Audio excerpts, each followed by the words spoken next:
₹100 ಬದಲು 110 ಹಾಗೂ ₹120 ಪೆಟ್ರೋಲ್ ಹಾಕಿಸೋದು ಯಾಕೆ ಗೊತ್ತಾದರೆ ನೀವು ಕೂಡ ಶಾಕ್ ಆಗ್ತೀರಾ. ಹೌದು ಗೆಳೆಯರೆ, ಈ ರೀತಿ ಯಾಕೆ ಮಾಡ್ತಾರೆ ಅಂತ ಈ ವಿಡಿಯೋದಲ್ಲಿ ತಿಳಿಸಿಕೊಡ್ತೇನೆ. ವಿಡಿಯೋನ ಕೊನೆ ತನಕ ನೋಡಿ. Subscribe now and press the bell icon. Never miss an update. Petrol ಅಥವಾ ಡೀಸೆಲ್ ತುಂಬಿಸುವಾಗ ₹100 ಬದಲು ₹110 ಅಥವಾ ₹120 ಹಾಕಿಸುವುದನ್ನು ನೀವು ನೋಡಿರುತ್ತೀರಾ ಅಥವಾ ಇಲ್ಲಿ ನೀವೇ ಹಾಕಿಸಿಕೊಂಡಿರುತ್ತೀರಾ. ಯಾಕೆ ಈ ರೀತಿ ಹಾಕಿಸಿಕೊಳ್ಳುತ್ತಾರೆ?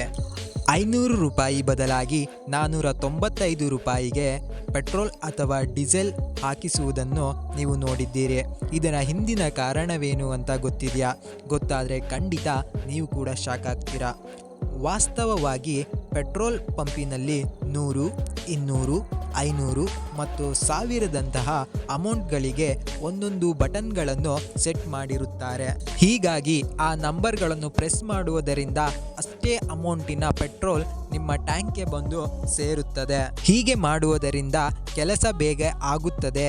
ಆದರೆ ಗ್ರಾಹಕರು ಈ ಸಂಖ್ಯೆಗಳ ಹಿಂದೆ ಕೆಲವು ಸೆಟ್ಟಿಂಗ್ಗಳು ಇದೆ ಎಂದು ತಿಳಿದುಕೊಂಡಿದ್ದಾರೆ. ಹಾಗೆ ನಮಗೆ ಪೆಟ್ರೋಲ್ ಪಂಪಿನವರು ಮೋಸ ಮಾಡುತ್ತಿದ್ದಾರೆ ಎಂಬ ತಪ್ಪು ಕಲ್ಪನೆಯನ್ನು ತಿಳಿದುಕೊಂಡಿದ್ದಾರೆ. ಯಾಕೆಂದರೆ 100, 200, 500, 1000ದಂತಹ ಅಮೌಂಟ್ಗಳನ್ನು ಮೊದಲೇ ಬಟನ್ಗಳಲ್ಲಿ ಸೆಟ್ ಮಾಡಿರುತ್ತಾರೆ.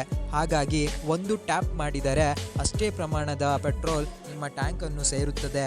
ಪೆಟ್ರೋಲ್ ಪಂಪನ್ನು ಯಂತ್ರ ಲೀಟರ್ಗಳಲ್ಲಿ ತೈಲವನ್ನು ವಿತರಿಸಲು ವಿನ್ಯಾಸಗೊಳಿಸಲಾಗಿದೆ. ಅಂದರೆ ಪ್ರತಿ ಲೆಕ್ಕಾಚಾರವನ್ನು ಲೀಟರ್ ಲೆಕ್ಕದಲ್ಲಿ ಮಾಡಲಾಗುತ್ತದೆ. ಇದನ್ನು ಫ್ಲೋ ಮೀಟರ್ ಎಂದು ಕರೆಯಲಾಗುತ್ತದೆ. ಲೀಟರ್ ಅನ್ನು ರೂಪಾಯಿಗೆ ಪರಿವರ್ತಿಸುವುದನ್ನು ಸಾಫ್ಟ್ವೇರ್ ಮೂಲಕ ಮಾಡಲಾಗುತ್ತದೆ. ಅದರಲ್ಲಿ ಪೆಟ್ರೋಲ್ ಅಥವಾ ಡೀಸೆಲ್ ದರವನ್ನು ನಮೂದಿಸಿ ಮತ್ತು ಎಷ್ಟು ತೈಲ ಬರುತ್ತದೆ ಎಂದು ನಿರ್ಧರಿಸಲು ಲೆಕ್ಕ ಹಾಕುತ್ತದೆ.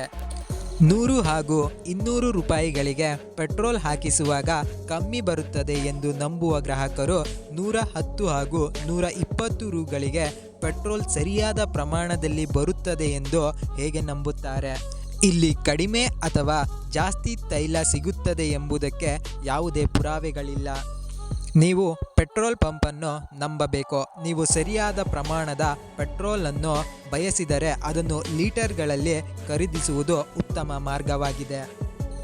ಹೀಗಾಗಿ ನಿರ್ದಿಷ್ಟ ಹಣಕ್ಕಿಂತ ಲೀಟರ್ಗಳಲ್ಲಿ ಪೆಟ್ರೋಲ್ ಹಾಕಿಸುವವರ ಸಂಖ್ಯೆ ಹೆಚ್ಚು. ಇದಲ್ಲದೆ ನಿಮಗೆ ಯಾವುದೇ ಸಂದೇಹಗಳಿದ್ದರೂ ನೀವು ಅದರ ಬಗ್ಗೆ ತೂಕ ಮತ್ತು ಅಳತೆ ಇಲಾಖೆಯಲ್ಲಿ ದೂರು ನೀಡಬಹುದು. ನಿಜಕ್ಕೂ ಕಡಿಮೆ ಪೆಟ್ರೋಲ್ ಪೂರೈಕೆಯಾದರೆ ಪಂಪ್ನಲ್ಲಿ ಭಾರೀ ದಂಡ ವಿಧಿಸುವ ಅವಕಾಶವಿದೆ.